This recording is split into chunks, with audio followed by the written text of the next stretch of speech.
Hey guys, welcome to Coffee Doc, where I take a interesting topic and give it to you in the time that it takes to drink a cup of coffee. So grab yourself a cup, make sure that it is piping hot, add just a dash of cream and even a little sugar if you please, and get ready.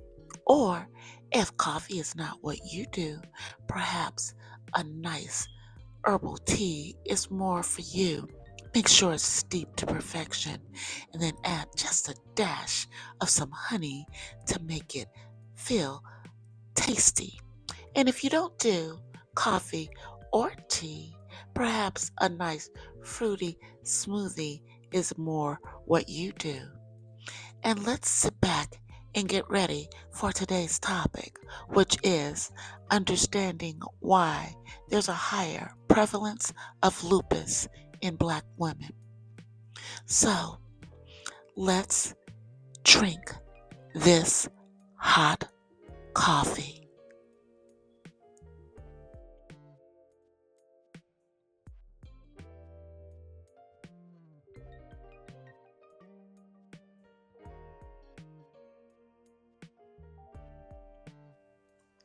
Lupus or systemic lupus erythematosus SLE is a chronic autoimmune disease that can cause widespread inflammation and tissue damage in various parts of the body, such as the skin, joints, kidneys, brain, and heart.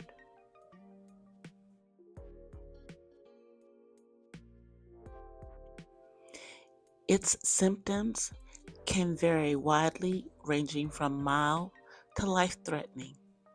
Lupus is known to disproportionately affect women, and more specifically, Black women, who experience both higher prevalence and severity of the disease compared to other racial and ethnic groups.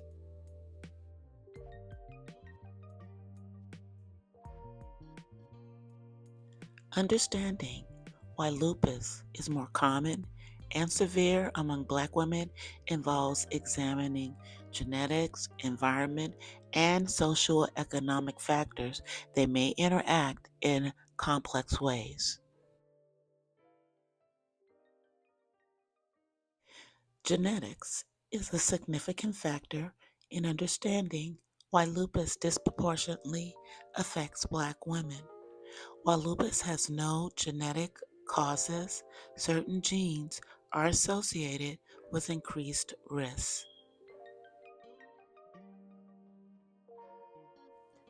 Some studies indicate that genes related to immune system regulation, such as those influencing inflammation and antibody production, are more common in people of African ancestry.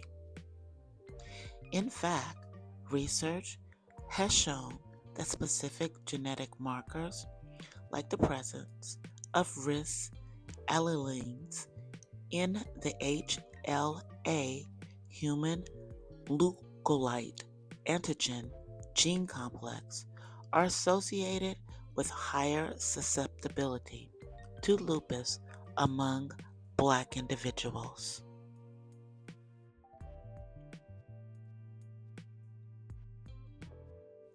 Moreover, lupus often runs in families.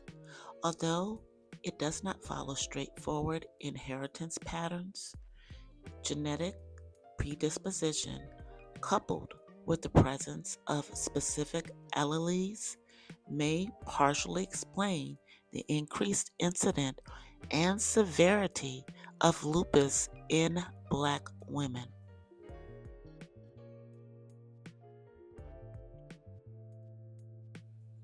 Genetics alone, however, cannot account for the whole story, as lupus is a multifactorial disease influenced by both inherited and environmental factors.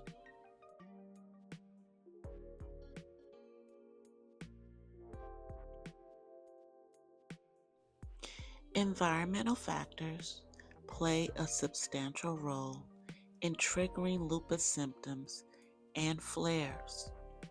These factors can range from exposure to ultraviolet UV lights to infections and certain medications, all of which may stimulate the immune system in ways that contribute to lupus.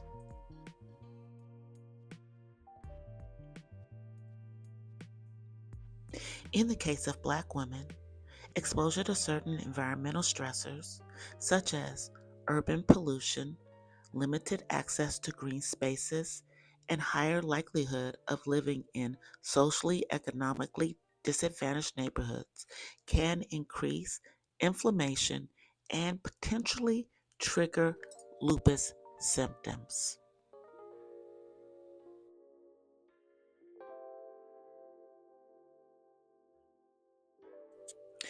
Socioeconomic status is also a crucial factor.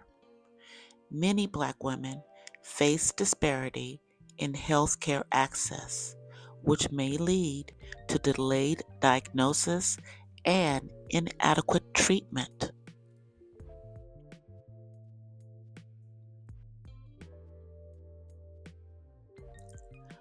Lower income levels and lack of health insurance can prevent individuals from accessing early screening and necessary medical follow-ups, exacerbating the progress of lupus. In addition, limited access to quality healthcare can lead to poor management of comorbid conditions such as high blood pressure or kidney disease, which are already prevalent in Black communities and can further complicate lupus.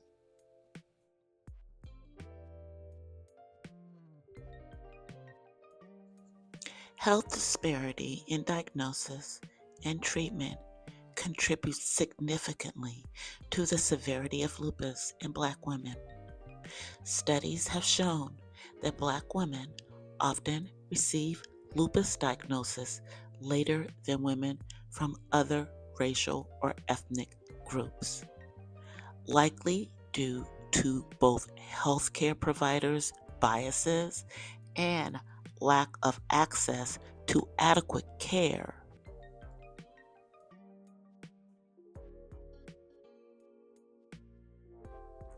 When Black women do seek medical attention, they may encounter medical professionals unfamiliar with the nuances of lupus symptoms in diverse populations.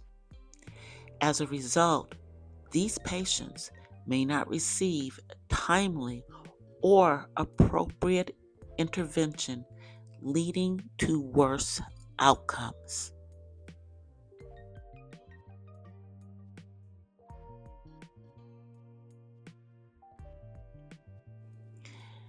This delay in diagnosis and treatment contributes to higher rates of lupus-related complications such as kidney disease, cardiovascular issues, and neurological problems among Black women.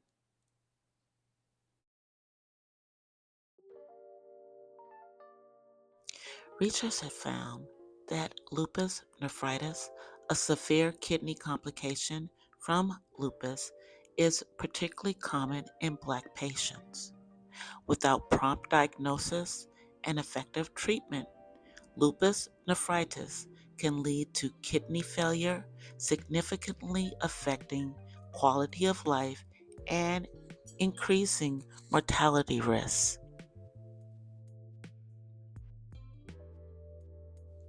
The field of epigenetics, which studies how environmental factors can alter gene expression, may offer additional insight. Environmental factors like chronic stress, exposure to toxins, and dietary habits may switch on certain genes linked to autoimmune responses. Exasperating lupus symptoms.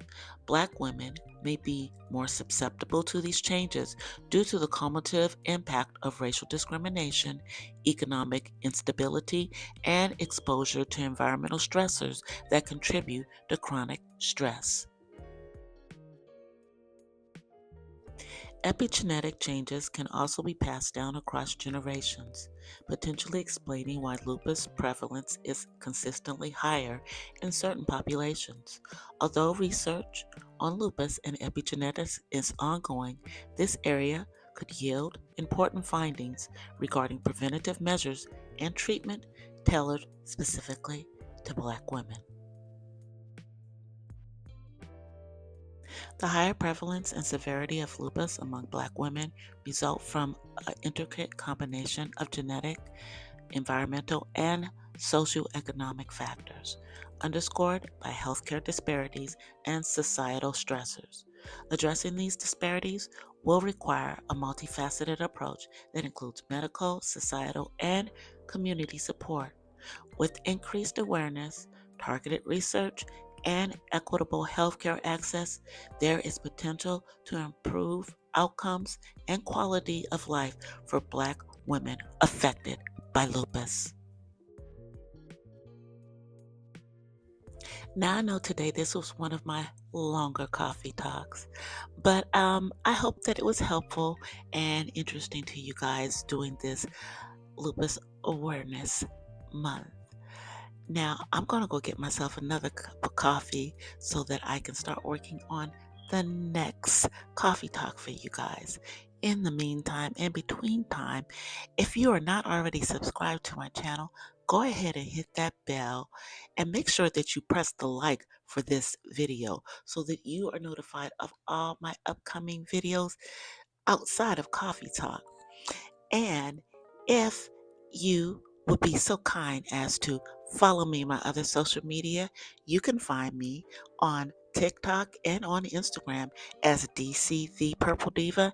And you can check out my spoken word over on my other YouTube channel, The Purple Diva Den.